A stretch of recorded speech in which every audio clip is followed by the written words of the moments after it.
உங்களுடைய பதில் என்ன? மனசறிஞ்சு அந்த பிள்ளைக்கு நாங்க எந்த துரோகமும் பண்ணல. வீட்டு மருமகளை நாங்க மகளாத்தையும் பார்த்தோம். மனசறிஞ்சு நாங்க எந்த தப்புமே பண்ணலைங்கய்யா.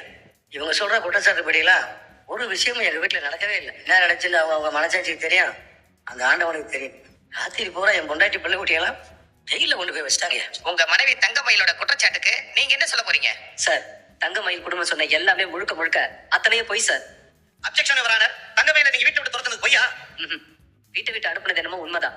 ஆனா மத்தபடி அவ சொன்ன குற்றச்சாட்டு எல்லாமே போய். என்ன காரணத்துக்காக வீட்டை விட்டு அனுப்புனீங்க? இதோ இப்ப சொல்லிட்டு இருந்தாலே, இந்த மாதிரி வாயை திறந்து பொய்யாவே சொல்லிட்டு இருந்தா என்ன பண்ண சொல்றீங்க? நான் பாத்துக்கிறேன். என்ன பண்ண சொல்றீங்க? படிப்பு, வயசு, குழந்தை, வேலைன்னு எல்லாமே பொய் பொய்யா சொல்லிட்டு இருந்தா. இதெல்லாம் எனக்கு தெரிய வந்தப்ப நான் ஒதுங்கி போயிட்டேன். அதை அவளால ஏத்துக்க முடியல. இவளை பத்தின உண்மை எல்லாம் வெளியே வந்துருமோன்னு பயந்தான். அது வெளியே வந்துடக்கூடாதுன்னு என்னை பத்தி இல்லாத பொல்லாதெல்லாம் எங்க வீட்டுல சொன்னான்.